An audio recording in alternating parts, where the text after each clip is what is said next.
आंसू आते क्यों है? विज्ञान इस पर क्या कहता है? ज़्यादा कुछ नहीं, radio falls on the mind की प्रस्तुतकर्ता और इमोशनल रोलर कोस्टर किताब की लेखिका क्लाउडिया हेमंड के अनुसार, हालांकि हम सभी रोते हैं, लेकिन इस पर प्रयोगशाला में अध्ययन बहुत कम हुआ है। उन्होंने बताया, प्रयोगशाला में लोगों को रोने के लिए प्रेरित करने के लिए आपको उदास करने वाला संगीत बजाना होगा, रुलाने वाली कोई फिल्म दिखानी होगी या उदास करने वाला कुछ पढ़ने को देना होगा और फिर उन पर नज़र रखनी होगी कि वो कब रोते हैं। लेकिन दिक्कत यह है कि असल ज़िंदगी में रोना बहुत अलग होता है। वो लोग कहते हैं, आप लोगों से पूछ सकते हैं कि आपको रोना कब आता है या पिछली बार आपको किस वजह से रोना आया था, लेकिन इसके उत्तर बहुत अलग अलग होते हैं। विज्ञान लेखक और मनोवैज्ञानिक जैसी बेरिंग कहते हैं, दिक्कत ये है कि कोई किस चीज़ को देखकर दुखी होता है, ये हर आदमी के हिसाब से अलग होता है। रोने की वजह क्या है? क्या रोना अलग अलग क्षेत्र के हिसाब से अलग हो सकता है? क्लाउडिया हेमंड कहती है, ये अलग अलग संस्कृति के हिसाब से अलग हो सकता है। अलग देश के लिहाज से देखें तो आदमी औरत दोनों के रोने के लिहाज से अमेरिका सबसे ऊपर है। सबसे कम रोने वाले में मर्द बुल्गारिया के हैं, औरतें आइसलैंड और रोमेनिया की। अगर आप मुझसे पूछे कि रोने में सार्वभौमिक कारण क्या है, तो कहूँगा सबसे पहला संगीत।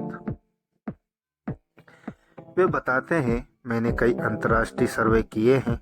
लेक्चर के दौरान मैं कहता हूँ कि संगीत सुनकर कितने लोग रोते हैं, तो 90% हाथ उठा देते हैं। जुड़कर 60% लोग और किसी अच्छी पेंटिंग को देखकर 10 से 15% लोग रोते हैं। जब मैं सवाल मूर्ति या खूबसूरत बिल्डिंग को देखकर रोने का पूछता हूँ तो एक भी हाथ नहीं उठता। लेकिन क्या रोने से हमें कोई फायदा होता है? यूनिवर्सिटी ऑफ सदर्न फ्लोरिडा के मनोवैज्ञानिक जोनाथन रोटेनबर्ग कहते हैं, हमने 1000 लोगों से विस्तार से ये बताते को कहा है कि वो कब रोए थे। सभी मामलों में सामाजिक समर्थन तभी मिले जब वह किसी सामने रोए। अकेले में तकिए में सिर छिपाकर रोने से कोई फायदा नहीं होता। क्या रोने का फायदा है? रोने के फायदे पर राय अलग अलग हो सकती है। तो रोने के उद्गम के बारे में चीजें और भी अनिश्चित है। जैसे बेरिंग कहते हैं, आंसुओं के मामले में इंसान जानवरों से बहुत अलग है। अपने सबसे नज़दीकी रिश्तेदार चिंपांजी से भी हम दूसरों की तरह सोच सकते हैं। हम खुद को उनकी जगह रख कर देख सकते हैं और यही हमें संभावित शिकार बनाता है। आंसुओं से हमें धोखा दिया जा सकता है। यूनिवर्सिटी ऑफ मैरीलैंड में मनोविज्ञान और न्यूरो साइंस के प्रोफेसर रॉबर्ट प्रोलाइन का विचार कुछ अलग है। वो आंसुओं से संपूर्ण प्रभाव पर अध्ययन कर रहे हैं। वो कहते हैं, आंसुओं का दृश्य प्रभाव देखने के लिए हमने ऐसी तस्वीर निकाली जिसमें लोगों के आंसू निकल रहे थे। हमने कंप्यूटर द्वारा उनमें से आंसू हटा दिए। फिर उसके भाव देखने के लिए हमने लोगों को दिए। आश्चर्यजनक रूप से हमने पाया कि आंसू हटा देने के बाद तस्वीर में आदमी या तो कम दुखी लगता है या बिल्कुल दुखी नहीं लगता। दुख के आंसू सब कुछ बदल देते हैं।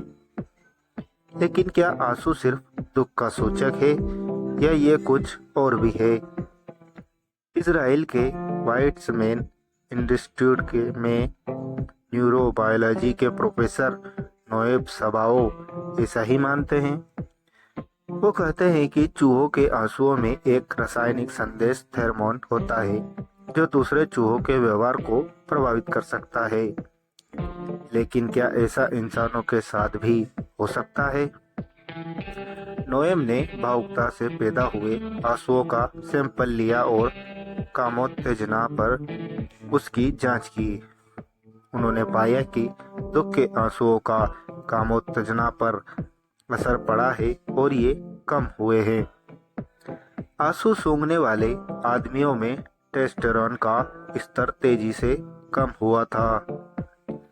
टेस्टोस्टेरोन का स्तर कम होने से आदमी की आक्रामकता भी कम होती है। इसका मतलब यह है कि आंसुओं से सीधा संदेश जाता है, कृपया मुझ पर हमला न करें। तो शोध का निष्कर्ष ये है कि इंसानों में आंसुओं में भी केमिकल सिग्नल होता है। हालांकि ये रासायनिक संदेश क्या है, इसका अभी तक पता नहीं चला है।